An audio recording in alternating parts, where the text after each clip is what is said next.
will do everything to you alone. Hallelujah. Amen.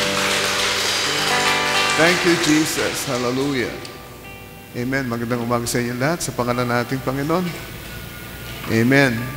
Maraming wala sa church, maraming bakanting upuan.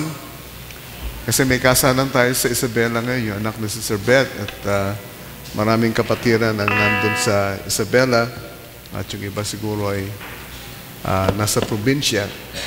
But blessed be the name of the Lord. Sabi ng Panginoon, kung nasa ng 2 at 3 nag-uusap sa aking pangalan, ako'y naroon sa kanilang kalagitnaan.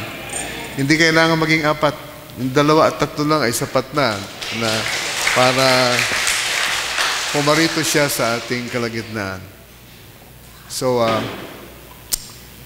bukas po ay aalis na kami papunta sa Amerika ni Sister Chichi. So, mamaya po we'll have a little prayer. Kagaya ng lagi natin ginagawa ay ipagpapray tayo pagpapray kami ng congregation.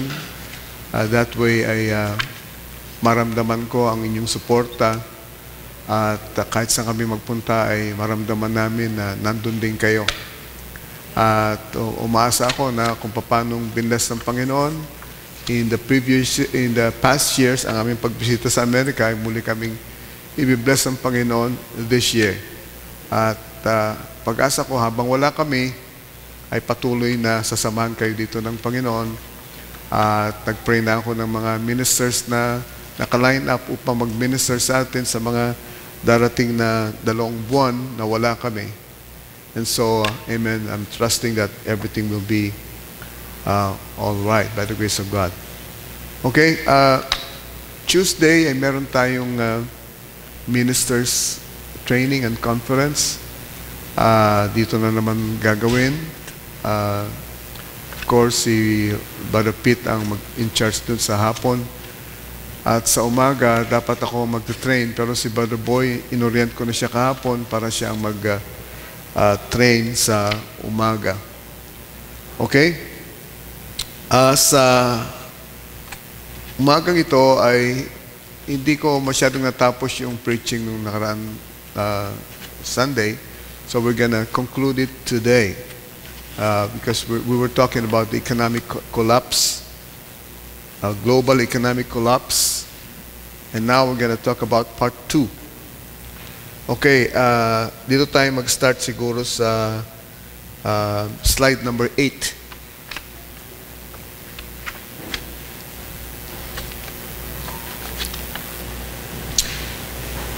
Okay. Revelation chapter 3, verse 17 to 18.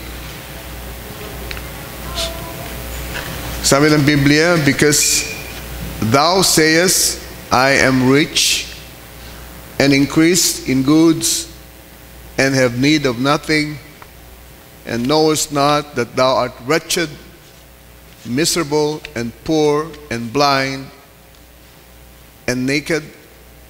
I counsel thee to buy of me gold tried in the fire, that thou mayest be rich, and white raiment, that thou mayest be clothed, and that the shame of thy nakedness do not appear, and anoint thine eyes with eye salve, that thou mayest see.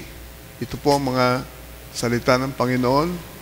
Manalangin tayo sandali. Lord Jesus, dalangin namin ang pahid mo, hindi lang sa iyong salita, kundi sa puso at isipan ng mga nakikinig, nang sa ganon ay matanggap namin ang malinaw na kapahayagan ng mga salitang ito na binasa natin sa umaga ito, And so we want to give you all the praise and honor and glory for all the blessings that you have in store for us in this service. I pray, Lord, ang mga pangangailangan ng mga kapatiran, abutin mong lahat sa ngalan ni Jesus. Amen.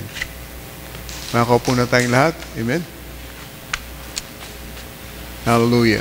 Now, everybody knows this part of the scripture is God's message for Laodicea.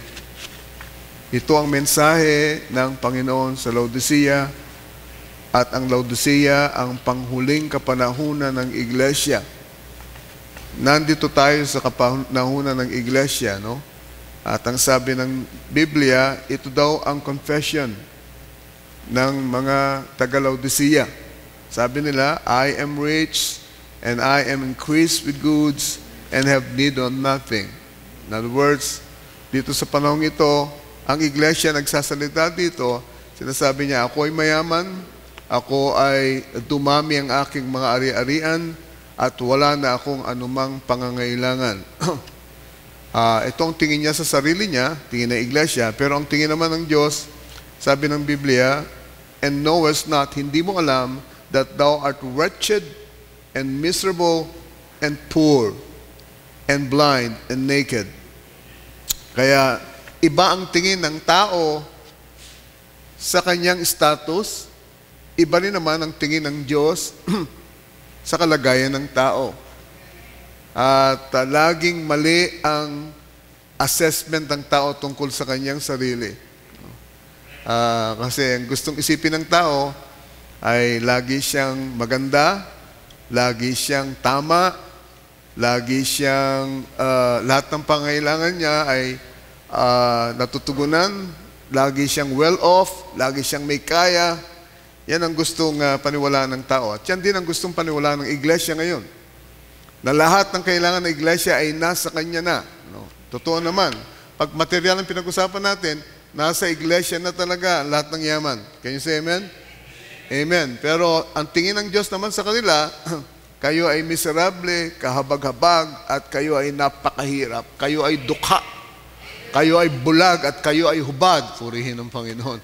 At sabi ng propeta ng Diyos, nakabag-habag ang ganyang kalagayan ng iglesia kasi mabuti pa yung taong nasa matinong kaisipan pero siguro for some reason ay nahubaran siya at naglalakad siya sa kalsada, sabihan mo siya na hindi ka ba naiiya sa sarili mo, nakahubad ka, naglalakad ka sa gitna ng kalsada, ay uuwi ang taong yon at magbibihis ng damit. Amen? Pero kapag ang isang tao ay hubad na at hindi niya pa alam na siya ay hubad, kahit nasabihan mo siya, uy, nakahubad ka, hindi ka ba nahihiya? Ay, taas pa rin ang noo niya at proud pa rin siya sa ginagawa niya, hindi niya nare-realize, sabi ni Barban, hindi niya nare-realize na siya ay hubad, sabi niya, wala nang pag-asa ang taong yun. Kasi ito ang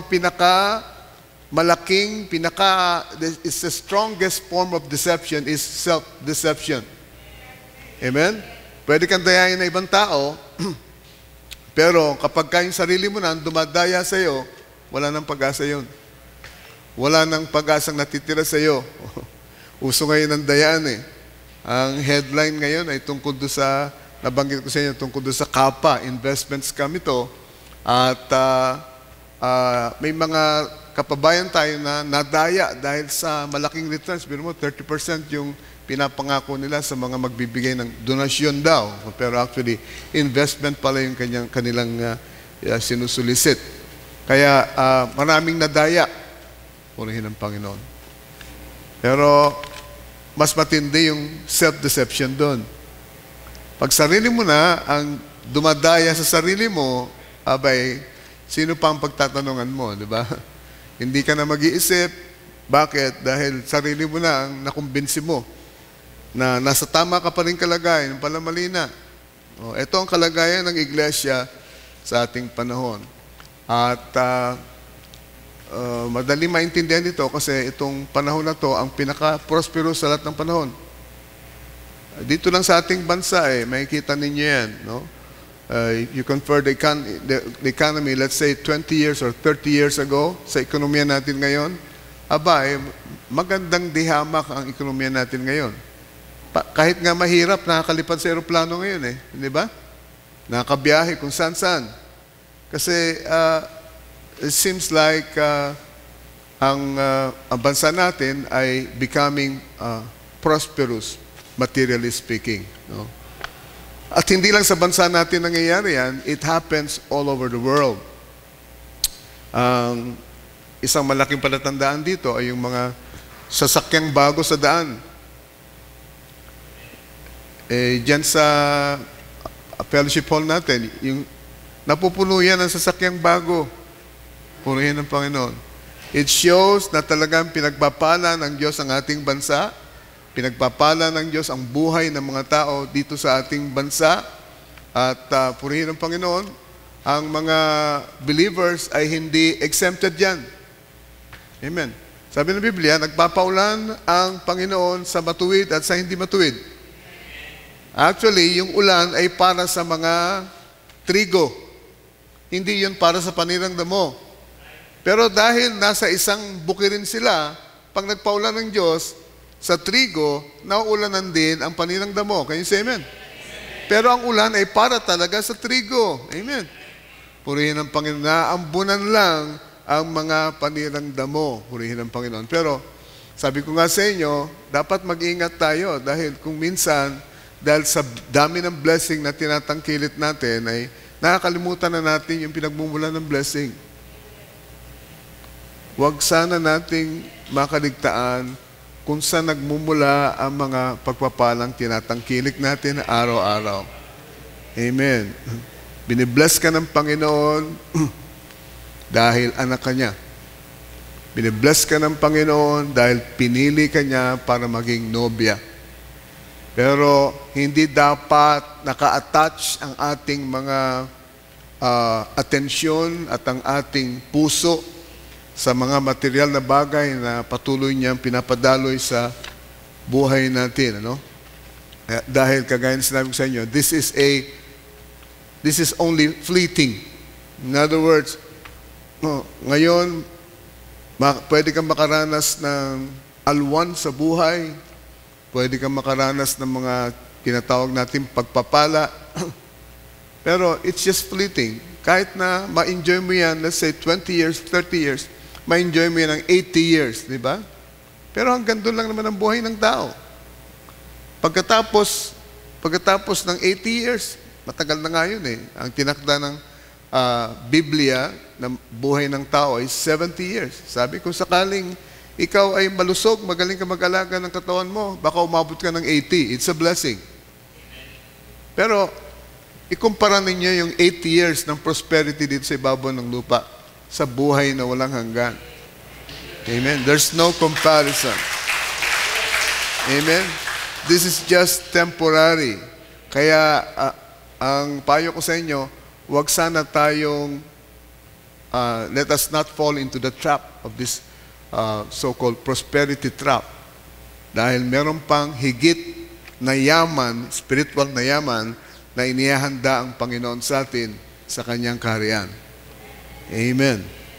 Hallelujah. Okay, next slide. Sabi ni Brother Branham, babalikan natin itong statement ni Brother Branham. America is broke. At alam natin na Amerika ang leading economy in the world. At maraming nakasuso, kumbaga maraming umaasa at nakatingala sa yaman ng Amerika dahil nakikinabang din sila. Kasama na yung bansa natin doon, ano? Kaya sabi ni Brother Branham dito, yes, but where is it coming from? Ang pinag-uusapan dito ay yung yaman ng Amerika. Sabi niya, yes, but where is it coming from? Saan galing ang yaman na ito? We're borrowed on taxes that will be paid 40 years from today. Utang natin ito. At ang ipambabayad natin, tayong mga Amerikano, ang ipambabayad natin sa utang ay yung mga taxes na ibinabayad ng tao 40 years from now. Nung nabubuhay si Brother Branham, this is 1963. So 40 years yet, 2003, doon pa lang nila mababayaran yung ginagastos nilang pera noong taong 1963 ayon sa financial report ng Amerika. Sabi niya, she is broke. Ang Amerika ay broke. Pag sinabi mong broke na broke ako, wala ka ng pera talaga nun. Wala ka ng savings.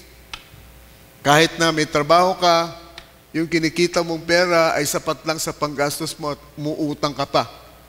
Kaya yun ang kalagayan ng Amerika, broke ng Amerika. Economically, she is finished. She is bankrupt. Sabi niya, not this nation, but all of them. Hindi lang daw ang bayan ng Amerika o ang bansa ng Amerika, kundi lahat ng bansa ay bankrupt na. Oh, parang hindi kayo nag-agree sa akin. Oh, lahat, ang Amerika ay bankrupt na at lahat ng bansa ay bankrupt na. Amen? Di ako nagsabi niyan. Ang propeta nagsabi niyan. And there is no way ever of getting it back. Oh, hindi na pwedeng makabalik sa dating estado ang Amerika at dating bansa. It's a trap set exactly to swing this nation into something. All of you are wise on that. Well, who has got the wealth of the world? Ito ang tanong. Sino ba ang may hawak ng kayamanan ng sanlibutan? Sabi ni Barnabas, sino ang may hawak nito? Someone says, Rome. Sure, it does. Rome holds it. And wherever we do, whenever we do, when we get broke, instead of these big merchants, tobacco, whiskey, and so forth like that, you have to get the money. What we'll have to do, either change the currency or borrow the money. Dalawa lang ang pwedeng gawin ng Amerika para makaalis yan sa kahirapan. Change the currency, yung US dollar, palitan niya ang pera nila, hindi na US dollar ang gamitin na, ibig sabihin ay, mamaya explain natin ng konti ito, papalitan nila ang US dollar o kaya ay mangutang sila ng pera. And when they do, it's the birthright sold right back. Exactly. Just as perfect and just what the scripture says about it. So in other words, yung nakikita nyong prosperity seems to be ay mababaw lamang. Superficial ito. Katulad ito ng isang taong palaging bago ang damit, palaging nakapustura, ang ganda ng bahay, ang ganda ng kotseng dinadrive, pero yung pala puro utang. Naintindihan nyo? Hindi porke nakikita nyong parang, oh, big time na ito. Talagang marunong siyang humawak ng kabuhayan. Pero pag ibabaw lang yun. Kung titignan mo na mas malalim, hindi siya totoong mayaman, hindi sa toong maginhawa ang kanyang buhay. Bakit? Baon sa utang. At ito ngayon ang nangyayari sa Amerika. Ito ang nangyari sa noong 2008 na magkaroon ng anong tawag dito, ng economic crash sa Amerika. 2008 dahil sa sobrang daling mangutang sa bangko, hindi sila naghahanap ng collateral. Kahit wala kang trabaho, pautangin ka ng bangko. Utang ka ng pera, ang daling magkaroon ng pera. Utang ka ng bahay, ang daling magkaroon ng bahay. Utang ng kotse, madaling magka-kotse sa Amerika. Pero, noong 2008, pumutok ang bubble. This is just an economic bubble. Bakit? Utang lahat eh. Now, let me go back to the gold standard. Sabi ni Brother Branham, ang US dollar used to be under the gold standard. Bawat dolyar na iniimprenta nila ay may katapat na ginto na nakaimbak sa Amerika, sa treasury ng Amerika. Naintindihan nyo? Pero they got off of the gold standard in 1971. Kung di ako nagkakamali, si Nixon ang nag-alis sa Amerika sa gold standard. So ngayon ay imprenta na lang na imprenta ang Amerika ng US dollar nang walang equivalent na gold. And you know what that means? Pwedeng maraming pera ang Amerika, pero wala ng gold na katapat. So ang sabi ng isang ekonomista, ang pera ng Amerika ang value ng pera ng Amerika ay nakabase na lang sa tiwala ng tao sa aming ekonomiya.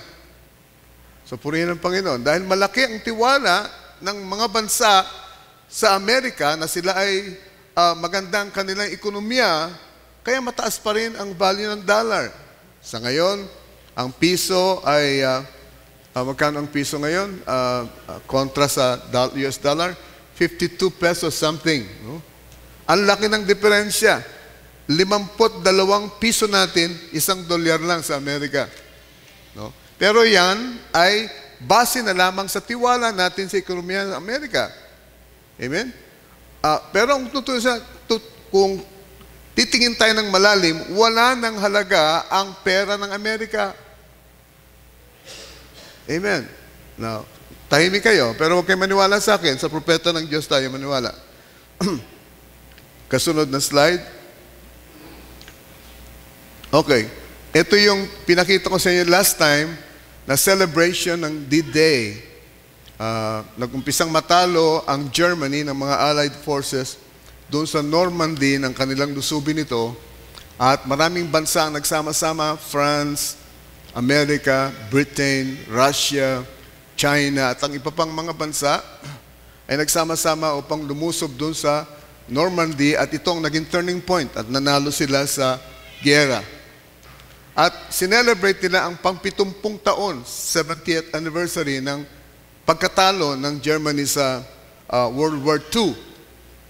Nitong nakaraang buwan lang, at nandun ang 16 na leaders, mga dignitaries ito, leaders, prime ministers, presidente ng mga bansang kasali dun sa D-Day na yon, ng World War II. Pero kapansin-pansin na ang Russia at ang China ay hindi inimbitahan. As you all know, ang Amerika at China ngayon ay merong trade war. May trade war ang Amerika at China ngayon. So sa pamagitan ng negosyo ay nagtatagisan sila ng galing. So nagpapataw ng taxes ang Amerika sa lahat ng mga produktong inaangkat ng China galing sa Amerika. Ganon din ang China, pinapatawan sila ng malaking tariff and so on. At kung kaya't naapektuhan ang ekonomiya, hindi lang ng dalawang bansa, kundi ng lahat ng bansa sa ibabaw ng lupa. Naintindihan niyo ba? Amen. Bakit? Nakikipag-transact tayo sa Amerika at ngayon ay mas malaking transaksyon natin sa China. Naintindihan niyo ba? Kaya pag nagkaroon ng trade war, ang dalawang ito, ay apektado tayo.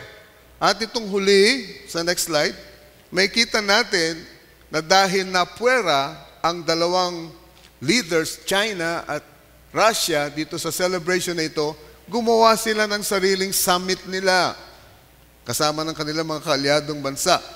At ang sabi ni Putin kay Xi Jinping, together, if you join us, if you join forces together, we will rule the world. My goodness. At ito na nga nangyayari, di ba? Yung mga gamit nyo sa bahay, tignan nyo kung saan gawa yan. Made in China. Sabi ng isang preacher na kilala ko, sabi niya, in the beginning, God created the heavens and the earth, and the rest is made in China. Hallelujah. Kasi sobra ang economic progress ng China. Sabi nila, para daw balon ito, isang araw isasabog. Purihin ng Panginoon. At ngayon ay nag-joint forces ang Russia at ang China. At ngayon ay ito ngayon ang isa sa pinakamakapangyarihang alyansa ngayon, ang China at ang Russia. No? Kaya pala sinabi ni Brother Branham, watch Russia. Tingnan natin yung kasunod na. Okay. Sa kasunod muna. Next slide. Yan. Ito. May nakitang 7 visions si Brother Branham na 1933. At ito ang third vision. Sabi niya, the world will be swallowed up in communism. Sabi niya, the third vision was in the realm of politics, for it showed me that there would be 3 great isms. What are those? Fascism, Nazism, and communism. But that the first 2 would be swallowed up into the third. The voice admonished, watch Russia. Watch Russia. Keep your eye on the king of the north. Naniniwala ako, ito ang tinig ng Diyos na nagsalita kay Brother Branham, at ang vision na yon ay nanggaling sa ating Panginoon. It's a heavenly vision, at binigay sa propeta ito para warningan tayong lahat. Ito ay pinlit yan sa Laodicean Church in 1962. Nang i-preach niya ito. Pero nakita niya na ang mangyayari. Sabi niya, bantayan niyo ang Russia. At that time, ay meron pang Cold War ang Amerika at ang Russia. Pero nitong bandang huli, natapos na yung Cold War kasi tila baga bumagsak na ang USSR at ang sabi ng karamihan, bumagsak na ang komunismo. Tanong ko ito dati. Sabi, bakit sinasabi ni Brother Branham, watch Russia, watch Russia? Alam natin ang Russia ay komunista. Pero bumagsak na ang USSR. In other words, bumagsak na ang impluensya ng mga komunista. So nagtatanong ako, ano kaya ang gusto sabihin ni Brother Branham? Parang hindi niya nakita na ang Russia ay babagsak na at hihina na ang impluensya ng Russia. Pero mali ako. Tama si Brother Branham. Amen? Sa tuwing iisipin natin na tama tayo, mag-isip tayo uli. Dahil ang Diyos hindi kailanman siya magkakamali. Ang Diyos, kapag ka nagpakita siya ng vision sa kanyang propeta at nagsalita siya sa kanyang propeta at ang propeta ng Diyos ay nangaral at sinabi niya, thus saith the Lord, ito ay hindi kailanman mawawala ng bisa. Langit, lupa ay lilipas, na dapat ang salita ng Diyos ay hindi lilipas kailanman. Kaya nang sabihin ni Brother Branham, watch Russia. At ang lahat, ang buong mundo ay kakainin ng komunismo. Ito ay mangyayari. At nang nagsanib ang puwersa ng Russia at ng China, ay lumakas ang komunismo. Sino nakakaalam na ang gobyerno ng China is a communist government? Sino nakakaalam? Ang populasyon ng China ay mahigit 1 billion, 1.2 something billion sa buong mundo. At yung mga gamit natin sa bahay, lahat made in China. Purihin ang Panginoon. So, sabihin niyo sa akin ngayon, kung hindi tayo impluensyado ng komunismo. Hindi pwedeng hindi. Amen. Buhay pa rin ang komunismo at ang tingin ko, nagkaroon ng revival ang komunismo, lalong lumakas ang komunismo dahil ang Russia na siyang promotor ng communist ideology, ngayon ay nagsanib na sa ideology ni Mao Zedong ng Russia. Ngayon, isa na silang puwersa at sinasakop na nila, sabi ni Putin sa China, kung magkakatulong tayo, magsasanib puwersa tayo, kaya na nating sakupin ang buong mundo. Oh my! Kaya pala sabi ng prophet, watch Russia. Amen. Nasira ang USSR, pero ang Russia nandyan pa rin. At ang Russia, sabi nga ng Russia, hindi na natatakot ang mundo sa atin kasi naghihirap na tayo. Wala na tayong makain. Sabi na, oo nga, wala na kaming makain, mahirap na ang aming ekonomiya, bumagsak ang aming ekonomiya, pero tandaan ninyo, marami pa rin kaming weapons. Marami pa rin kaming nuclear bombs. Hallelujah. Amen. At ngayon, at nakipag-isa sila sa Russia. Ang Russia ngayon, mas malaki pang ekonomiya. Ang China ngayon, I should say, mas malaki pang ekonomiya kaysa sa Russia. At ngayon, with the financial backing of China and the whole world, pwede nga kontrolin ng China at Russia ang buong mundo. Maliwanag ba ito? It's now beginning to make sense to me. Hindi ko ito maintindihan noong una, pero ngayon naintindihan ko na. Balikan natin yung slide before that. Yan. Ito ang di na papansin ng mga tao. Ang tinututukan natin ngayon ay drugs. Kasi ang drugs ang pinakamalaking pinagkakitaan, negosyo ngayon ng mga bansa yan. No? Pero nakalimutan natin na yung wine and tobacco industry is still the biggest industry. It's the biggest vice industry in the whole world. At binanggit ito ni Brother Branham kanina sa quotation natin, di ba? Kailangan nating i-maintain itong mga industries na ito, mga negosyo na ito, para tayo, in order for the US economy to stay afloat. At sabi ng propeta ng Diyos, sino bang may-ari ng wine and tobacco industry? Roman Catholic Church. Ang may-ari ng pinakamalalaking wine at tobacco industry. Dito lang sa atin, sino ba may-ari ng San Miguel? Sino may-ari? In case you don't know, ang may pinakamalaking stock dyan o share sa San Miguel ay ang Roman Catholic Church. Ang kaibahan ng drug at ng alak, ang drug illegal. Pinapatay nga yung mga nagbebenta ng drug eh. Pero itong alak, legal. Amen? Kaya imagine ninyo na kung ang drugs ay humahakot ng limpak-lipak na salapi, kahit na illegal ito, what about yung alak? What about yung sigarilyo? Yan ay legal. Hanggang ngayon ay legal pa rin dito sa ating bansa. At openly ay binibenta kahit saan. Tabi nga ng eskwelahan, tabi ng simbahan, may tindahan ng alak. Matter of fact, pagtawid mo lang dyan sa kalsada natin, may inuman ng alak. Malaking negosyo yan. At sabi rito, according to the report, the global wine market, ito yung recent report lang, the global wine market was valued approximately at US $302 billion in 2017 and expected to generate revenues of around $423.59 billion by the end of 2023. My goodness.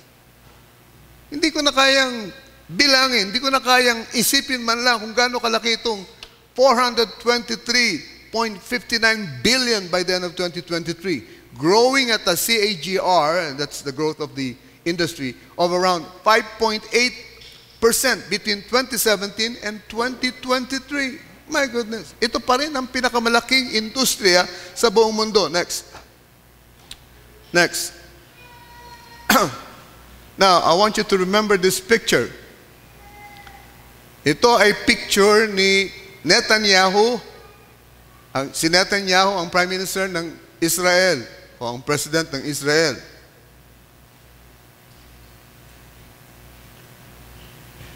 At dinalaw siya ng Pope kamakailan lang. Ang Israel nagpunta sa Pope. Ang Pope nagpunta sa Israel, I'm sorry. At tinanggap siya ni Netanyahu. Now, think about it. Ang Roman Catholic, mainly ang instrumental, kaya namatay ang 6 na milyong Hudyo noong panahon ni Hitler. How many knows that? Hallelujah. Ang Roman Catholic, ang mainly instrumental para mamatay ang 6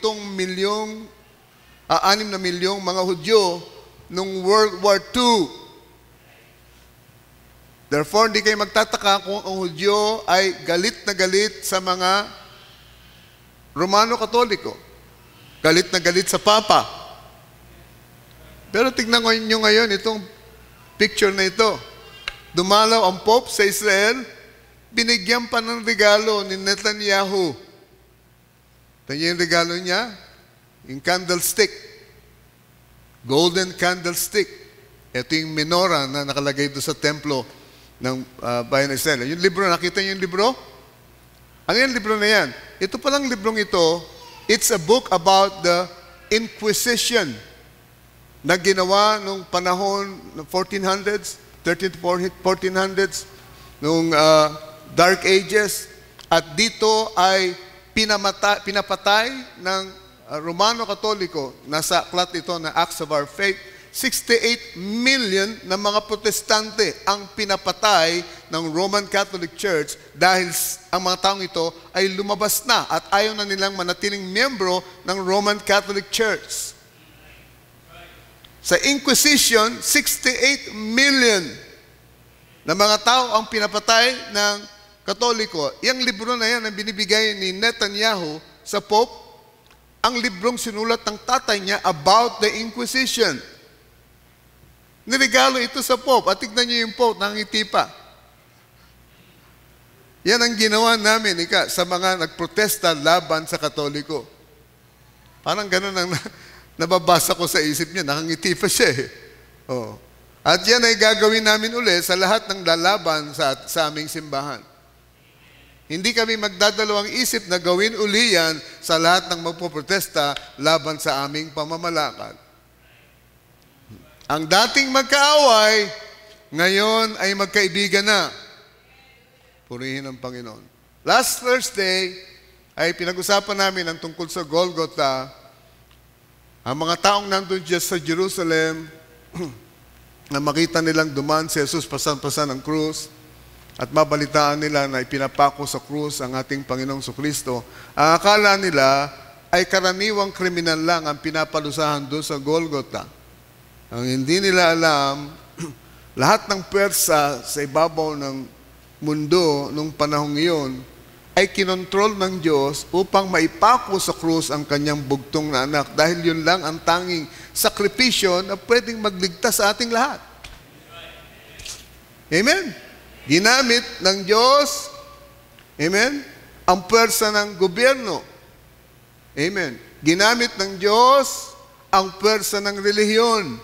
Akala ng relihiyon ay makapangyarihan na siya. Hindi niya alam, naglalaro lang siya sa palad ng Diyos. Amen. Akala ng gobyerno, makapangyarihan na siya. Hindi na alam, naglalayo lang sila sa palad ng makapangyarihang Diyos.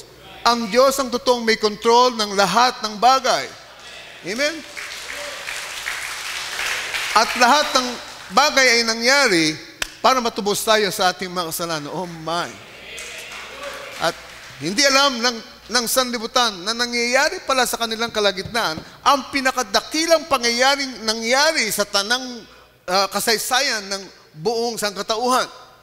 Nang mapako si Kristo doon sa krus. Hallelujah! Doon sa krus, naligtas ang aking kaluluwa at natubos tayo sa ating mga kasalanan. Amen. Hindi lang ang mga taong naniwala noon, kundi ang mga taong maniniwala pa lang sa hinaharap. Kasama ang mga taong nandito sa church na ito. At sumasampalataya sa salita ng ating Panginoon. Sumasampalataya na si Kristo ay namatay alang-alang sa ating katubusan. At ngayon, na-enjoy natin ang rebirth experience dahil sa krus. Purihin ang Panginoon. Ito ang kapangyarihan ng Diyos sa pinaglilingkuran natin. Amen. Glory to God. Hallelujah. So ang sanlibutan ngayon ay yumayaman, tila baga. At ang akala ng Roman Catholic Church, kontrolado niya ang buong sanlibutan. Ang lahat ng bansa sa ibabaw ng lupa ay kontrolado ng Roma. Tapos ang mga Hudyo, dahil sila ang pinakamayayamang tao sa ibabaw ng lupa, how many knows that? Ang pinakamayayamang negosyante sa ibabaw ng lupa ay mga Hudyo. Doon sa Wall Street, ito yung business capital ng Amerika, ang kumukontrol ng Wall Street ay walang iba kundi mga Hudyo, Jewish businessmen ito. Ang totoong may hawak ng bonds and shares ng lahat ng business corporation sa Amerika ay mga Hudyo. Mamaya makikita natin. So makikita natin, akala ng mga Hudyo, kontrolado nila ang lahat ng bagay. Akala ng Katoliko, kontrolado nila ang lahat ng bagay. Hindi nila alam, they're just playing in the hands of the Almighty God. Amen? Para mangyari ang ipinopesiya niya, inilagay niya sa bibig ng ating propeta, si William Branham. There's going to be a global collapse, economic collapse. Di nagkulang sa warning sa atin ang mensahe. And I warn you again today, maghanda kayo dahil there's going to be a worldwide economic collapse. Kailangan mangyari ito. Bakit? Dahil gustong kontrolin ng Antikristo ang lahat ng bansa. Gustong kontrolin ng Antikristo ang lahat ng gobyerno, lahat ng ekonomiya. Gustong kontrolin ng Antikristo ang lahat ng yaman ng bansa. May kasabihan ng mga ekonomista, ekonomista. Ang sabi nila, he who owns the gold rules. Kung sino ang may hawak ng ginto ay siyang maghahari at mamamahala. Dito lang sa buhay natin, pang-araw-araw na buhay natin. Kung sino ang may pera, hindi ba yun ang namamahala? Kung sino ang may pera, tinataas ng mga tao yan. Ang ganda ng sinasabi nila sa mga taong may pera. Kahit masama ugali. Ang bait talaga niyan. Si ganyang tao, si Lucitan o si Henry C.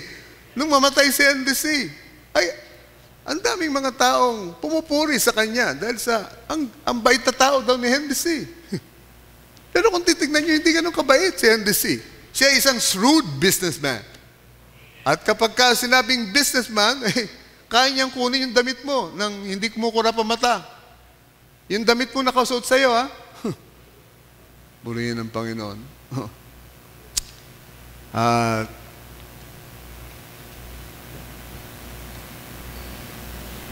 that's the truth. Nakikita natin sa araw-araw na kabuhayan natin. Ang church natin, nakikita natin, hand-to-mouth existence tayo. Ang Board of Trustees, nandiyan, kausapin niyo sila. Hand-to-mouth existence tayo. Amen. Purihin ng Panginoon na binigyan tayo ng magandang simbahan. We thank the Lord for that. Amen.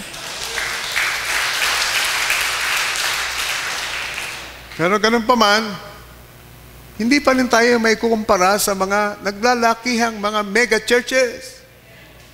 Dahil hand-to-mouth pa rin ang existence natin. Hindi nga tayo nakaipon ng pera sa bangko. At hindi ako nahihiya na sabihin yan. Hindi tayo nakakaipon ng pera sa bangko kasi lahat ng pumapasok na pera sa atin ay ginagamit natin sa pag-abot ng mga makasalanang kaluluwa na hindi pa nakakarinig ng salita ng Diyos. Amen. At actually, kinararangal ko na sabihin yan. Purihin ng Panginoon. But you see, ito ngayon ang mentalidad ng Laodicea. Dahil sa ang iglesia ay mayaman, nabibili niya kung anong gusto niya, nababayaran niya ang mga taong gusto niyang impluwensyahan. How many knows that's true? Amen. Kapag ka, ang tawag nga sa mga iglesia ngayon ay kingmaker. Sila ang gumagawa ng mga hari, ng mga presidente. Pag eleksyon, sinong nilalapitan ng mga politicians? Di bang mga simbahang malalaki? Sa survey pa lang, sigurado ng panalo nila pagka nakuha nila yung boto ng mga Katoliko. 85% ng Pilipino Katoliko. Yung iba naman ay Iglesia ni Cristo ang nililigawan nila. Kasi they believe in black voting. Ang ideklarang kandidato ng kanilang leader, yun ang iboboto ng lahat ng iglesia. At sabi ng propeta ng Diyos, ang Katoliko, isang kasalanang mortal kapag bumoto ka sa non-Catholic. Siguro hindi nyo alam yan. At hindi rin alam yan ng marami sa mga kababayan natin. Kasalanang mortal kung merong naglalaban sa pagka-presidente na Katoliko at non-Catholic, Protestante yung isa, Katoliko yung isa, at binoto ng isang Katoliko yung Protestante, kasalanang mortal yan. Kasalanan mo yan simbahan. Ang sabi nila, kasalanan niyo yan simbahan at kung nagkasala kayo sa simbahan, nagkasala kayo laban sa Diyos. Sabi ni Brother Branham, kung dalawang Katoliko ang naglalaban sa pagka-presidente, ang dapat piliin ng Catholic Church ay yung mas loyal sa Catholic Church. Yan ang policy ng Roman Catholic when it comes to politics. Okay? Kaya naman, ang simbahan, ang unang yumayaman. Amen. Purihin ng Panginoon. So, kapag ka naging presidente ka dahil sa isang particular na simbahan, dahil sa boto ng mga membro ng simbahan na yon, kahit anong hilingin ng simbahan na yon, ibibigay mo. At yun, practically, ang nangyayari ngayon sa lahat ng politiko. Matter of fact, ay meron ng negosasyon bago dumating ang eleksyon. At solid kami. At kapag nanalo ka dito sa distrito namin, igagawa mo kami ng simbahan. At parang hostage na yung politiko. At pag nanalo siyang congressman, siguradong ipapatayo niya ng simbahan, yung particular na sektang yon. In that way, yumayaman ng yumayaman ang simbahan. Purihin ang Panginoon. Next. Sabi ng prophet, ay ito, Stature of a Perfect Man, 1962. Sabi niya, the only sensible thing to do is to change the currency. Para lang makaligtas ang Amerika dito sa economic collapse na ito, puro utang, baon na sa utang ang Amerika, pero sige pa rin ang front nila ng kanilang yaman. Bili pa rin ang bili ng bahay, bili pa rin ang bili ng kotse. Kain pa rin ang kain sa kung saan mamahaling lugar. At kung titignan mo sa ibabaw, ay mukhang mayaman at sumasagana ang buhay ng mga Amerikano. Pero ang totoo, bankrupt na ang Amerika. At sabi ni Barban, ang tanging pwede lang gawin para sila makaahon dito sa kahirapang ito, the only sensible thing to do is to change the currency. Amen. Palitan ng dollar. Kasi ang dollar, inalis na sa gold standard. Purihin ang Panginoon. At by this time, nung nagsasalta si Brother Branham, ang dollar ay nasa gold standard pa rin.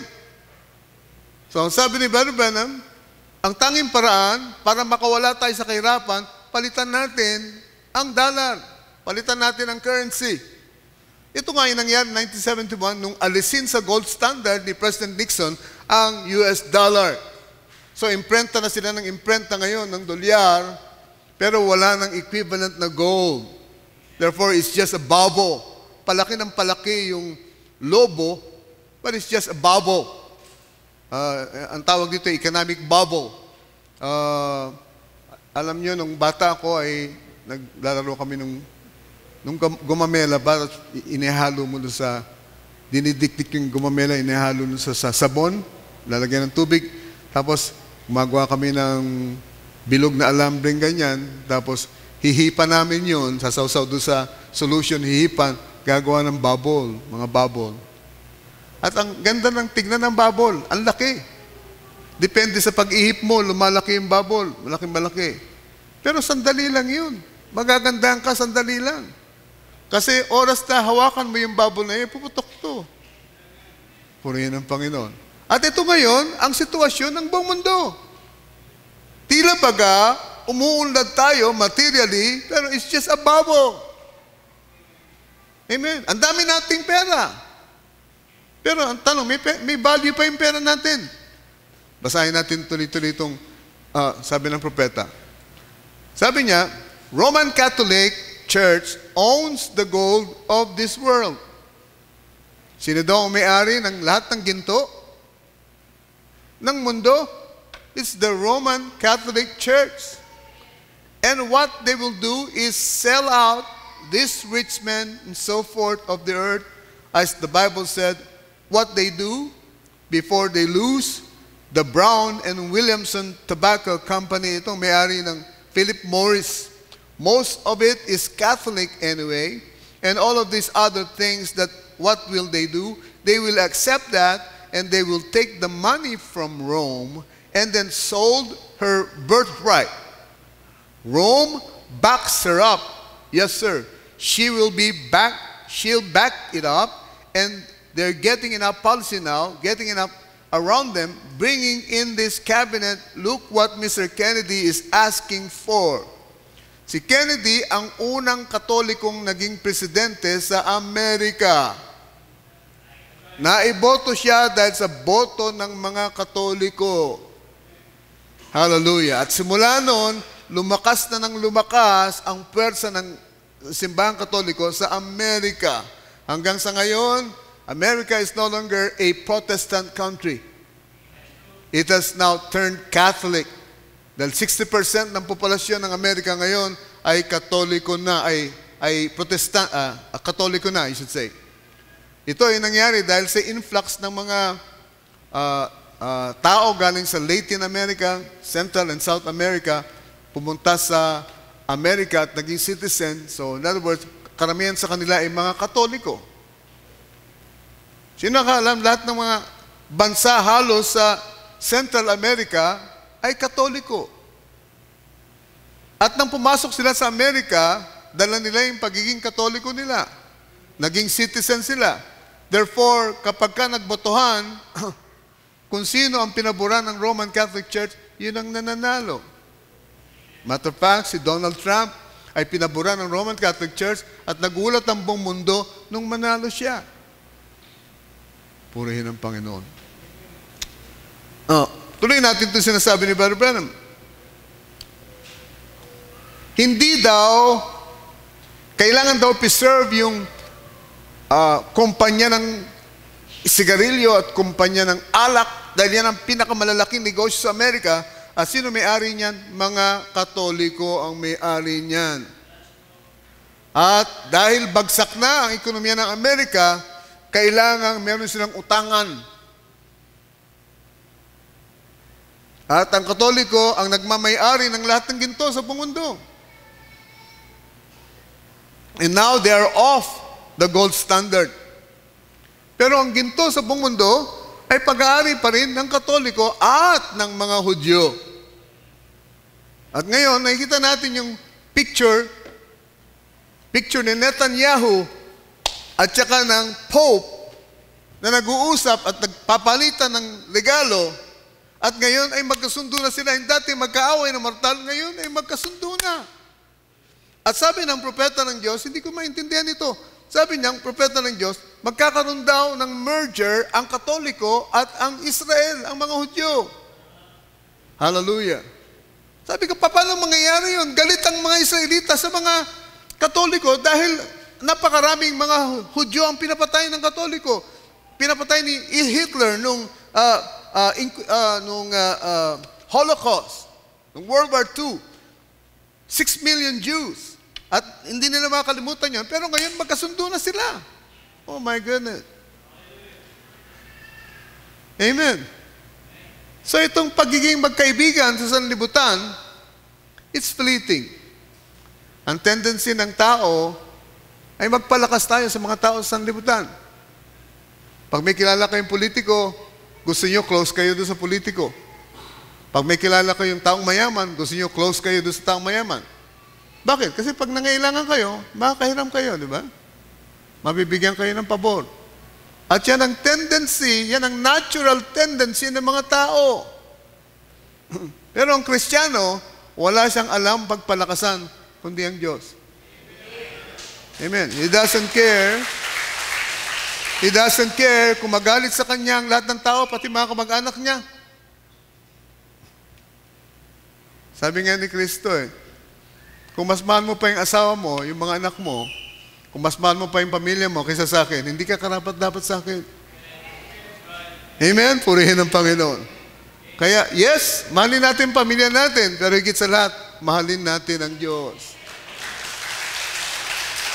Yes, maging kaibigan natin, ipag-pray natin yung mga leaders natin, yung mga taong negosyante sa lugar natin, yung mga pamilya natin may kaya sa buhay, matutulungan ka niya pagdating ng panahon. Pero higit sa lahat, mahalin natin ang Panginoon. Next. Sabi dito, see how that deceit that they're trying to do, give money away to buy. Why? They're trying to break it and they're doing it and she is broke. Ang Katoliko, ang Rome, they are trying to break America. Kasi malaking bansa ang Amerika sa mga pangyarihan. Anong ginagawa ng Rome? They're trying to break the economy of America. And they are doing it. And she's broke. And what is it? It's on the gold standard. And the Catholic Church, the hierarchy, owns the gold of the world. Now, I want you to understand this. Alam ko hindi tayo mga ekonomista. Hindi ako ekonomista. But I understand a little bit about these matters. Dati, ang dollar may equivalent na gold. Right? So, lahat ng pera ng Amerika ay may equivalent na gold. At ang may-ari ng ginto ay ang Katoliko. Amen? At noong 1971, inalis nila sa gold standard ang dolyar. Therefore, ang ginto nandiyan pa rin, kaya lang hindi na pag-aari ng Amerika. Pag-aari ng Rome. At pag-aari ng mga Hudyo. Ang pera ng Amerika ay papel na lamang. Ito yung bubble na sinasabi ko sa inyo dahil wala ng value ang pera ng Amerika. Hallelujah. They got off of the gold standard. Sabi, the Catholic hierarchy owns the gold of the world. May sumigaw sa kongregasyon, sabi, $168 billion at that time. Ang halaga ng ginto ng buong mundo. Ito daw ang pag-aari ng Roman Catholic Church, $168 billion. There you are.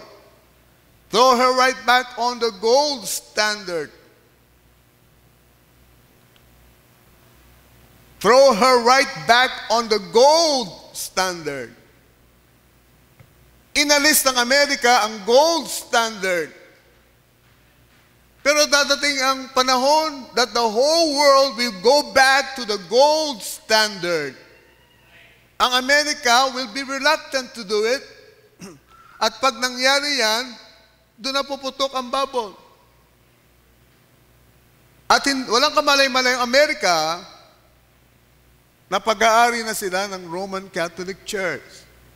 Kung naintindihan niyo ito, say amen. Hallelujah. Throw it right back to the gold standard and you people just keep your homes and things, but you belong to the Catholic Church. Oh my goodness. Sabi ni Brother Branham, kayong mga may bahay dito, akala nyo bahay nyo yan, akala nyo kotse yan. Ang totoo, pag-aari na kayo ng simbahang Katoliko.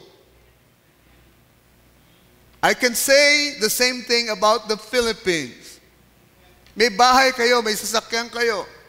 Akala nyo inyo yan. Hindi, pag-aari na tayo ng simbahang Katoliko. Amen? Yung titulo ba ng bahay nyo? Pag nag-rapture ba, kasama niyo yung titulo ng bahay nyo? Yung kotse nyong bago, kasama ba sa rapture yan, palagay nyo? Ngayon, alam niyo na. Hallelujah. Alam niyo na kung sino may-ari niyan.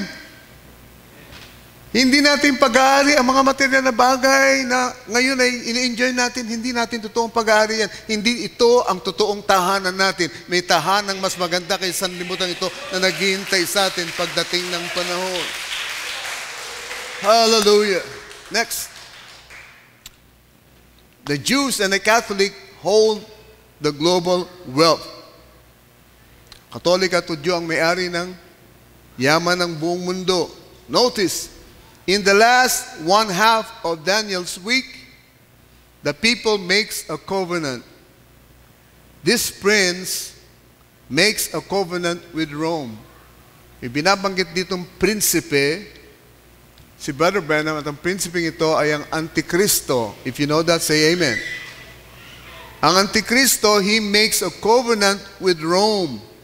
And then he makes a covenant with them, no doubt, for the wealth. For the Catholic and the Jew holds the wealth of the world.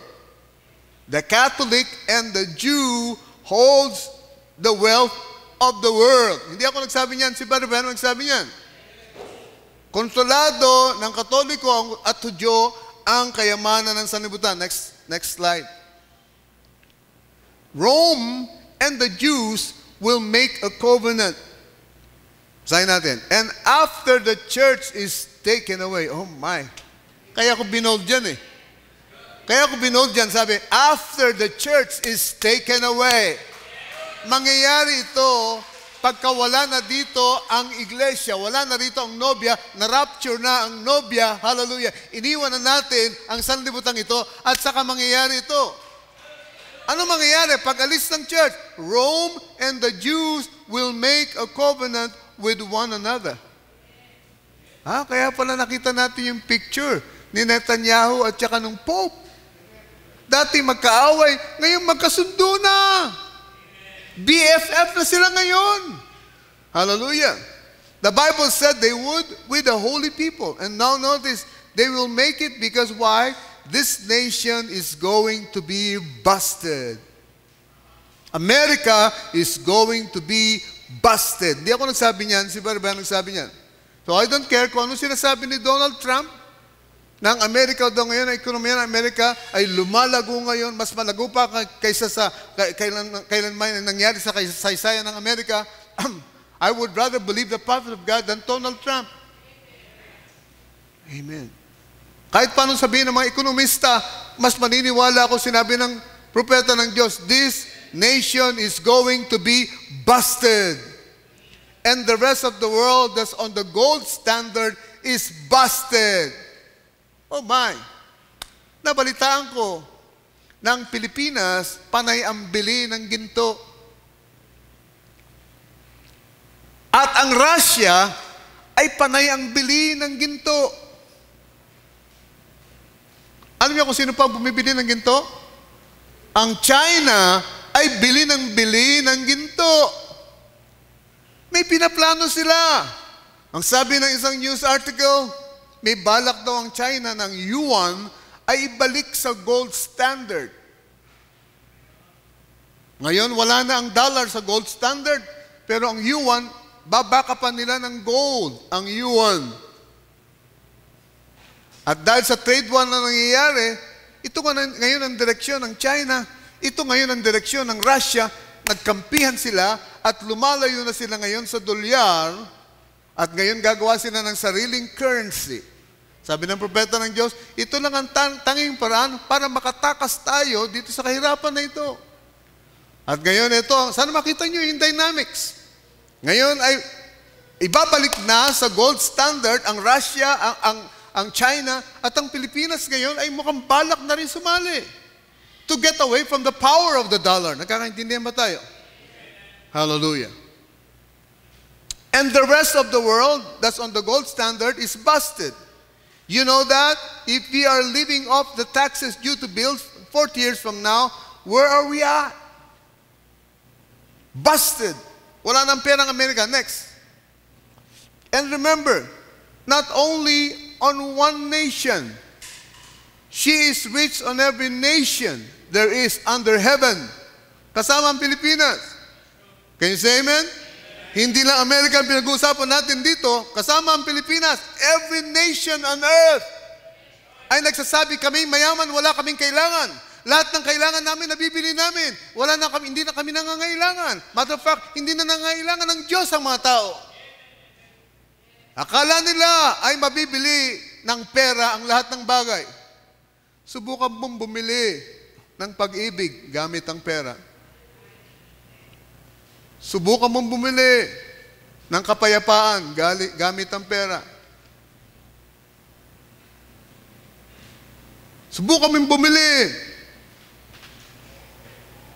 ng harmony sa pamilya gamit ang pera. You can never do it. Isa lang ang pwedeng gumawa niyan. Ang Diyos na makapangyarihan sa lahat ang pwedeng gumawa niyan. Amen. The world is not aware of it, pero ito ang tunay na yaman. Kapag ka nagkaroon, sinibulan ng pananampalataya isang tao sa kanyang puso at sumampalataya sa Diyos na makapangyarihan sa lahat, ang taong yun ang pinakamayaman na tao sa ibabaw ng lupa.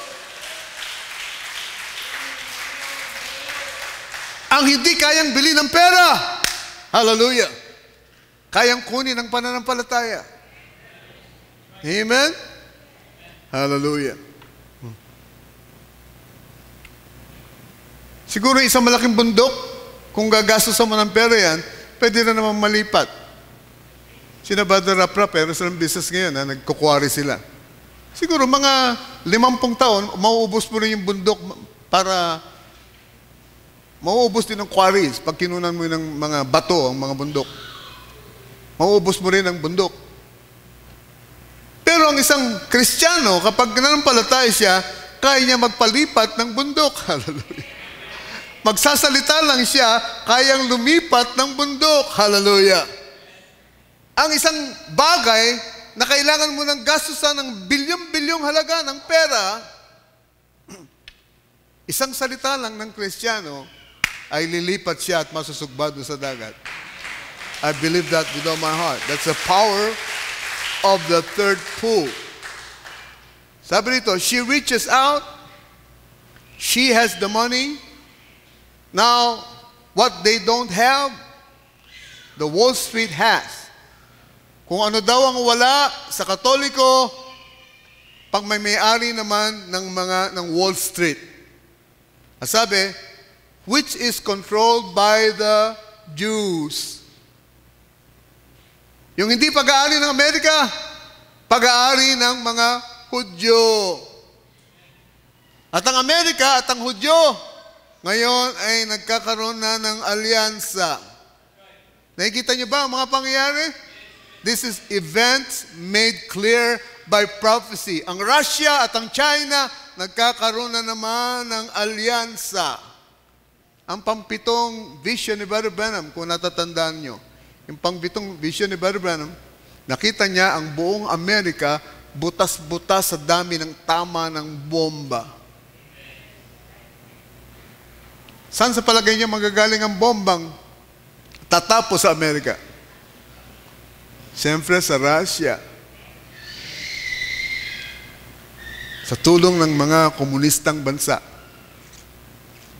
Bakit dumami ang komunista, bakit dumami ang Katoliko sa mga Latin American countries? Lahat ng mga bansang ito ay Katoliko. Basahin na lang natin yung sinabi ni Barban. Sige, susunod na. Yan.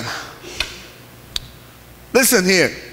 Laodicea is Catholic and Protestant together. Say amen if you understand that. Ang Laodicea, hindi lang Katoliko, hindi lang Protestante, kundi Katoliko at Protestante pinagsama. The church of Laodicea, you are naked, blind, poor, miserable, and don't know it. Sitting in her riches, 10,000 times 10,000 thousands of members, wealth of the world is in her hand, almost putting it all together to date with the Catholic Church and the Protestants together. They are going together. They got the wealth of the whole world. Oh my. Kailangan maging busted ang Amerika. Kailangan ibalik sa gold standard ang pananalapi, hindi lang na Amerika, ng buong mundo. At kapag bumalik sa gold standard ang pananalapi ng bansa sa buong mundo, kagaya ng Pilipinas, babalik tayo sa gold standard. Pero alalahanin niyo, sinong may-ari ng ginto ng buong mundo? Sinong may-ari ng ginto ng buong mundo? Ang Roman Catholic Church ang may-ari ng ginto ng buong mundo. Pangalawa, ang mga Hudyo ang may-ari ng ginto ng buong mundo. So magkakaroon ng economic collapse para ano? Para makontrol ng dalawang entity na ito ang kapangyarihan sa buong mundo. Sabi ng prophet, dito na ipapatupad yung hindi makakabili, hindi makakapagbili, kung hindi ka kasanib sa kanilang relihiyon. Hallelujah. Next.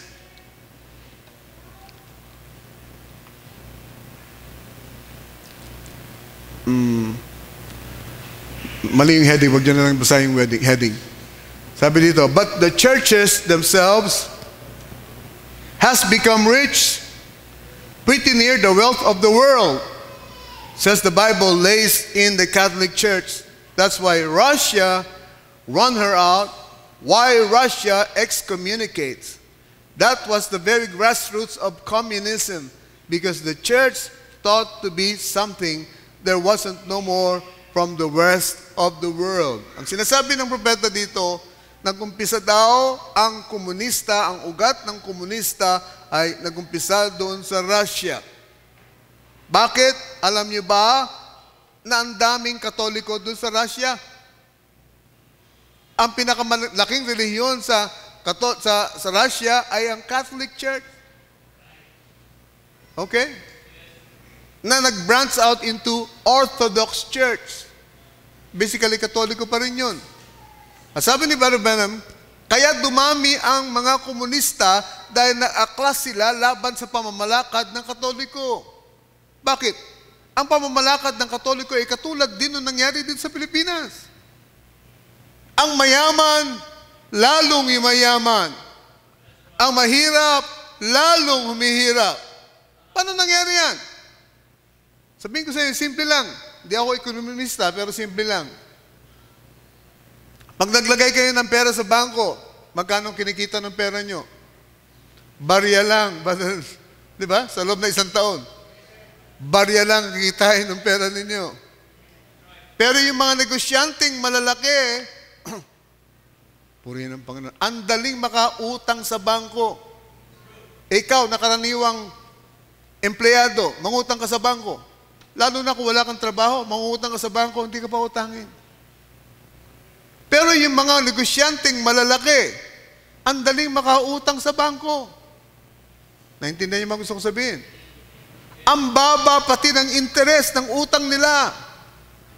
Ano nangyayari? Yung mga mayayaman, palalaguin nilang negosyo. Anong ginagamit nilang pera? Utang na pera ang ginagamit nila. Most probably, pera mo yun na nilagay mo sa bangko. Pera ng mga mahihirap na karaniwang Pilipino na nilagay sa bangko, ito ngayon ang ginagamit ng malalaking negosyo para mas palaguin pa yung kanilang mga negosyo. Nagkakaintindihan ba tayo? At ito'y kikita ngayon ng limpak-limpak na salapi na dapat sana sa inyo napupunta. Pero ang binibigay ng bangko sa inyo, dahil sa regulated ng gobyerno, ang interes sa bangko ay barya-barya lang. Purihin ang Panginoon. Simple analysis kung bakit yung mayaman, ang mga mayayaman at ang mahirap ay lalo pang humihirap. Dahil ang simbahan ay ganid. Ang simbahan ay ganid.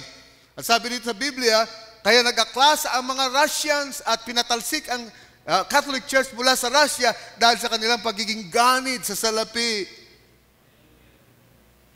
Hallelujah. Ibang-iba sa turo ni Kristo ang tinuturo ngayon ng simbahan. Ang sinasabi ng simbahan, kung anak kayo ng Diyos, magiging mayaman kayo at pagpapalain kayo. Yan ang sinasabi ng simbahan. Pero iba naman ang sinasabi ni Kristo. Dahil ang tunay na kayamanan ay hindi nakikita sa mga bagay na material possession. Material na pag-aari, hindi yan ang tunay na kayamanan. Ang tunay na kayamanan ay nasa langit. Ang tunay na kayamanan, hindi yung bagay na nakikita. Ang tunay na kayamanan ay mga bagay na hindi nakikita. Next. Dalawang slides na lang to, tapusin na natin. For the church system of the Roman Catholic Church and the Protestant coming together will control the whole wealth of the world system and force the whole earth into a religious trap, or will kill them by refusing them the privilege of buying and selling, whereby they would make a living. Ang Katoliko, kakampi ng mga malalaking simbahang protestante, diyan. Lahat ng denominational church magkakaisa under the leadership of the Mother of Harlot, which is the Roman Catholic Church, at sila ang kokontrol ng ekonomiya sa buong mundo. Hindi ka maaaring mabuhay kung hindi ka makikiisa sa kanila. Oh my. I'm wondering today kung handa ba kayong humarap sa squeeze. Handa ba kayong humarap sa persecution na mangyayari? There's going to be a squeeze. Pinagpapala kayo ngayon, maghintay kayo. Kasi merong squeeze na mangyayari. Merong paniniil na gagawin ang buong mundo, ang buong denominational world, laban sa maliit na nobya ni Kristo. Dahil hindi kayo sasang-ayon sa lahat ng gusto nila. Imposibleng sumang-ayon tayo sa mga teaching nila. Imposibleng maniwala tayo sa tatlong Diyos. Imposibleng maniwala tayo sa iba pang mga teaching nila. And now they're denying the virgin birth. Now they're denying the resurrection of the Lord Jesus. Now they're believing in gay marriages. Now they're ordaining gay ministers now. Ino-ordain, nasa likod ng pulpito, mga gay ministers. We can never agree to that. We can never agree to abortion. Hallelujah. We can never agree to immorality. And this is what's happening to the whole world now. The denominational world. Sa palagay mo, naninindigan ka sa salita ng Diyos, antayin mo ang squeeze. Diyan tayo magkakaalaman kung totoo kang naninindigan sa salita ng Diyos. Naninindigan ka sa salita ng Diyos, mas uunahin mo pa yung interview mo kaysa sa pagsisimba.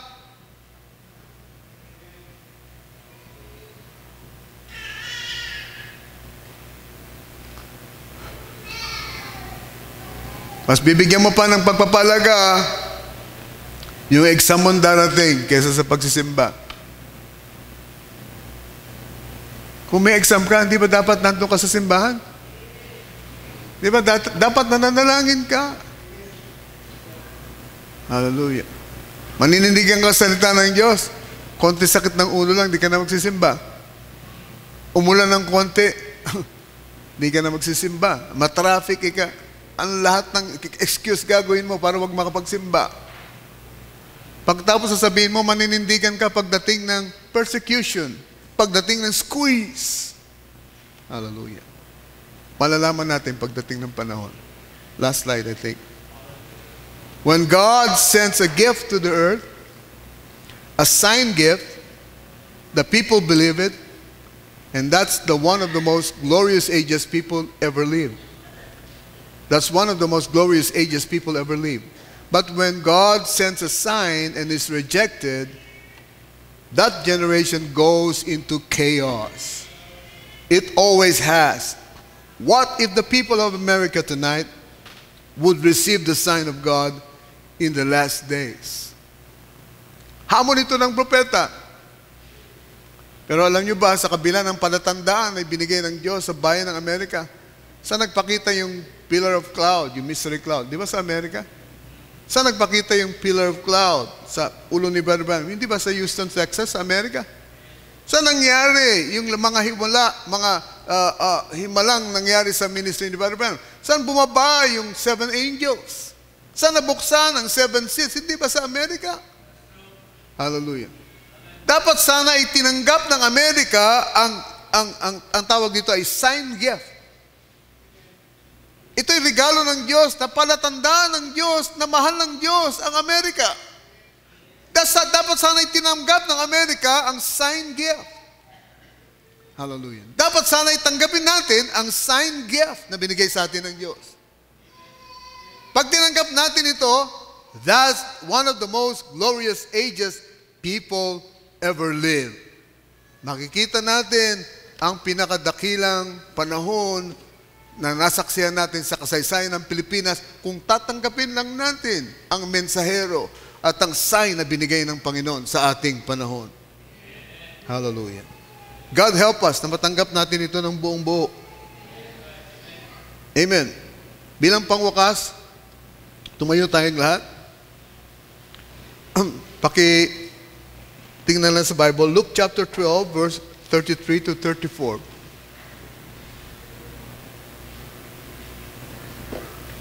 Sa Tagalog natin basahin. Luke chapter 12, verse 33 to 34. Biling sa atin ng ating Panginoon. Ipagbili ninyo ang inyong mga tinatangkilik at kayo'y mga glimos. Magsigawa kayo sa ganang inyo ng mga supot na hindi nangaluluma. Isang kayamanan sa langit na hindi nagkukulang, na do'y hindi lumalapit ang magnanakaw o naninira man ang tanga.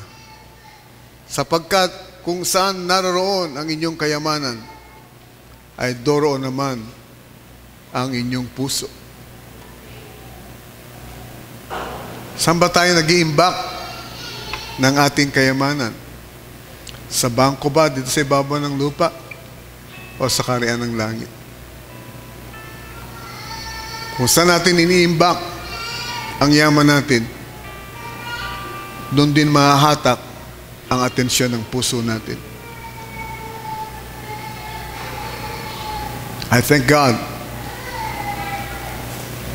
na may tinig tayong narinig mula sa langit. Alam natin kung saan natin i-invest ang lahat ng mga blessing na binibigay sa atin ng Panginoon. Invest natin sa kaharian ng langit. Invest natin sa langit. Kung saan walang magnanakaw doon, walang sisira doon. Hallelujah. Ang tinutukoy ko ang mga kaluluwa na pwede nating maakay sa paanan ng ating Panginoon. If you invest in the business of God, the soul-saving business of God. Hallelujah. Pagpalain nawa kayo ng Panginoon. Kantahin nga natin yung Thank you, Lord, for your blessings on me. Namnamin natin ang mga lyrics itong kanta na to kasi napakaganda. Ito dapat ang theme song ng bawat Kristiyanong may pananampalataya sa Panginoon. The key of D. While the world looks upon me as I struggle alone, they say I've got nothing, but they are so wrong. In my heart I'm rejoicing, how I wish they could see.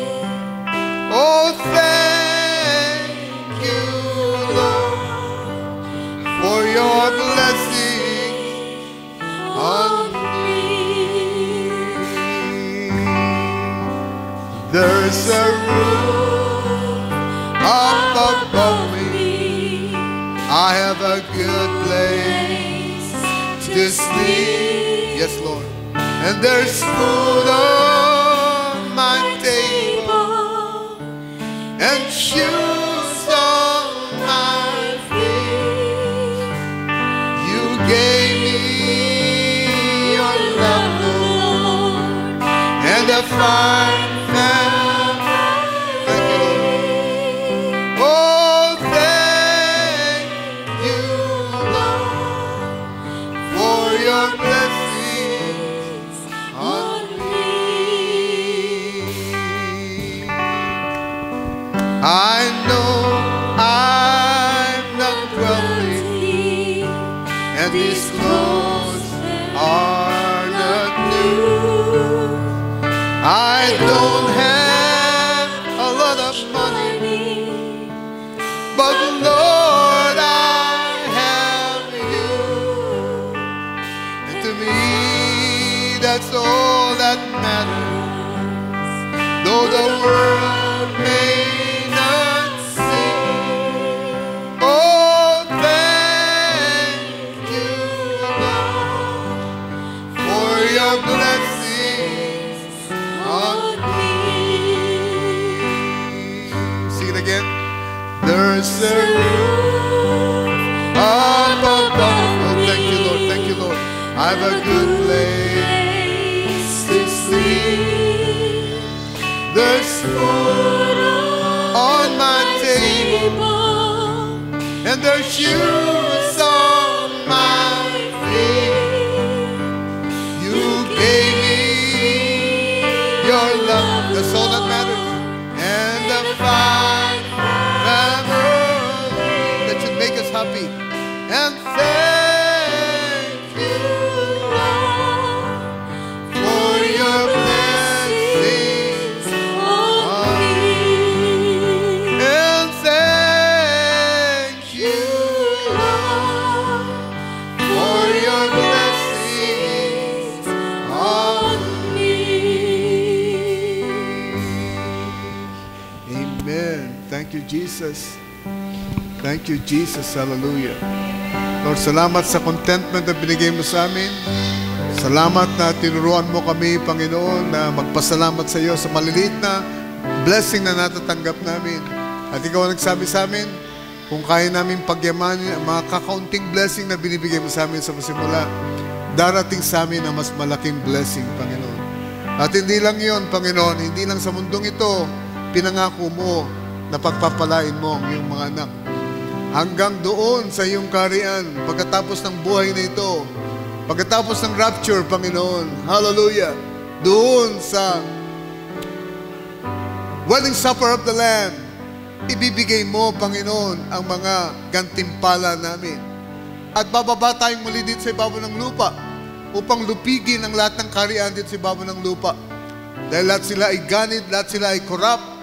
Hallelujah. Kasama ng mga iglesia, Panginoon, lahat sila ay corrupt. At Panginoon, dapat meron kang piniling mga tao, Panginoon, upang manatiling dalisay at malinis ang kanilang pananampalataya sa iyo. At nagpapasalamat kami sa iyo, Panginoon. Nakita namin, pinakita mo sa amin kung ano ang tunay na yaman. Ang pananampalataya sa iyong salita, ang totoong yaman namin, Panginoon. Hallelujah. Dalangin ko, Panginoon, ang bawat isa. Hallelujah. Salamat, Panginoon, sa lahat ng blessing na binigay mo sa amin, Lord. Hallelujah. Binigyan mo kami ng pamilyang mapagmahal, mga anak na masunurin, Panginoon. Hallelujah. Nag-provide ka para mapagtapos namin ang mga anak namin sa kanilang mga kurso, Panginoon. At nag-provide ka ng lahat ng kailangan namin, bahay na matitirahan, sasakyan na magagamit. At maging sa ministry, Panginoon, ikaw ang nagpo-provide ng lahat ng kailangan namin sa ministry. Oh, thank you, Lord Jesus, na hindi ka nagbabaya sa lahat ng pangailangan ng iyong anak. Hallelujah! At salamat higit sa lahat sa contentment na binigay mo sa amin. Kung bibigyan mo kami ng konti, nagpapasalamat kami sa iyo. Kung bibigyan mo kami ng marami, mas maraming pagpasalamat ang binibigay namin sa iyo, Panginoon. Because you have taught us how to be content. Hallelujah! Gaano man kalaki o kaliit ang blessing na tinatanggap namin sa iyo. At Panginoon, sa lahat ng ito, gusto namin ibalik sa iyo ang lahat ng bagay. Dahil, Panginoon, ikaw ang nangako sa amin, aalisin mo kami sa sanlibutan. Hindi ka papayag, Panginoon, na madamay kami sa great tribulation na dadaanan ng sanlibutan ito. Hindi ka papayag that the bride will go on into chaos like the rest of the world. Pero kukunin mo muna ang iyong nobya at ipagsasama kami sa iyong tahanan bago maganap ang mga bagay na ito. And we just want to thank you for it. We thank you from the bottom of our hearts. Ingatan mo, Panginoon, ang mga kapatiran ko sa aming pag-alis, Panginoon. Sana, Panginoon, madatnan namin silang nagpapatuloy na nanatili at higit na mas malago ang kanilang pananampalataya sa iyo. Hallelujah. Pagpalain mo ang bawat isa, Panginoon. Kung merong may karamdaman dito, in the name of Jesus, inangkin ko ang kanilang kagalingan. Ngayon din, O God. Hallelujah. At lahat ng may mga suliranin, O Lord, nilalapit kong lahat sa iyo. Umaasa na tutugunin mo ang lahat ng mga balakid sa aming buhay, lahat ng hamon na kasalukuyang hinaharap namin. We want to thank you and praise you, Lord, and give you all the glory forever. In the name of Jesus Christ, we pray. Everybody said, Amen. Glory to God. Hallelujah. Amen. Amen. Nice kong tawagan si Sister Chichi dito sa harapan. At tatawagan ko rin si Baruboy. Muna kayo upo. Si Baruboy, ang mga diakono natin dito sa harapan. Manghihingi kami ng panalangin sa inyo. Amen. Brother Pete Cosico, pwede bang ikaw ang manguna sa panalangin? Habang ang mga diakono natin ay nandito, tumayo kayong lahat. Tumayo kayo. Kailangan ko ang bendisyon ninyo, ang panalangin ninyo upang makatiyak na magiging ligtas at pinagpala ang biyahe namin bukas ng gabi po. Hating gabi ay aalis na kami. Amen. Amen. Brother Pete, gusto ko ikaw manguna sa panalangin. Taas niyo yung mga kamay ninyo. Amen. Atin pong ituon ating kamay sa ating pong mga pastor. Yes, Lord. Panginoon, muli, dinudulog po namin ang sandaling ito sa isang panalangin na kung saan, Panginoon, ang aming pong pastor, Panginoon, ay gagamitin mo sa malayong lugar. Sasamahan mo siya, Panginoon, sa kanyang pagmimisyon. Lord, gamitin mo siya mightily sa bawat lugar na kanyang pupuntahan. Mula rito hanggang doon sa kadulud-dulunan ng kanyang biyahe, Panginoon, umaasa ang bawat isa sa amin na kayo po, O Diyos, ang kasama niya. At kayo rin, Panginoong Diyos, ang maglalagay ng mga salita sa kanyang labi at sa kanyang puso't isipan upang mabless ang bawat pandinig ng makikinig sa kanyang pag-ibanghelyo, Panginoon. Lord, salamat, Panginoon, sapagkat lahat ng pangangailangan that you will provide, O God, sa trip na ito, Panginoon. For more than 20 years, Panginoon, ginagawa mo ito sa aming pastor, Panginoon, at muli mong gagawin, Panginoon, hanggang sa ikay bumalik, Panginoong Diyos. Kami nagtitiwala at umaasang lubusan na ikaw ang kasama ng aming pastor, Panginoon. Kayo, Panginoong Diyos, ang maghahanda rin ng mga puso't damdamin ng mga taong sasalubong sa Kanya, makikinig sa Kanya, Panginoon. Na sila, Panginoong Diyos, ay maging bahagi ng iyong kaharian dito sa lupa o sa buong mundo, Panginoon. Lord, we just pray, O God, na sa Kanyang mission na ito, na kayo ang makilala, Panginoon, sa Kanyang pagsasalita. Hindi ang Kanyang sarili, Panginoon, sapagkat, O Diyos, ang inyong salita ay siyang nagpapahayag sa Kanyang katauhan, that your word is manifesting upon this body, O God. Salamat, O Diyos, sa isang pribilehiyo na siya, Panginoong Diyos, ay magamit mo, Panginoon. Ganon din, O Diyos, babaunin niya ang bawat panalangin ng bawat isa sa amin habang siya naroon sa malayo, Panginoon. Nang gawain dito, Panginoong Diyos, ay nagpapatuloy sapagkat kayo, O Diyos, ang nangunguna sa bawat isa na ipinagkatiwala mo lamang sa aming pastor, Panginoon, na kami pangunahan. Ikaw ang tunay na shepherd at apostol, Panginoon, ng iglesyang ito. Kaya kami lalo at lubusang nagpapasalamat sa tiwalang yan na ibinigay mo na napakalaki sa aming pastor, Panginoon. Lord, pagpalain mo sila, ganun din, O Diyos, ang kanyang pamilyang iiwanan, Panginoon, na kayo rin, O Diyos, ang mag-iingat. Ganon din sa iglesyang ito, Panginoon, na tinatag nyo sa ibabaw ng kapahayagan ng inyong salita, Panginoon. Na sa kanyang pangunguna, ang salita mo lamang, O Diyos, ang nahayag sa aming kalagitnaan. At ang pag-ibig mo, O Diyos, ang ipinakikita mo sa bawat isa sa amin. Lord, marami pong salamat sa instrumento mong ito kay Pastor Ruel, Panginoon, na siya, O Diyos, ay naging pagpapala sa bawat isa sa amin. And we give you all the glory. In the mighty name of Jesus we pray. Amen. Amen.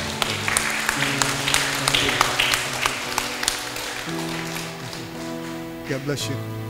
Bless you. Thank you so much. Pray. God bless you. Thank you. God bless you. Bless you.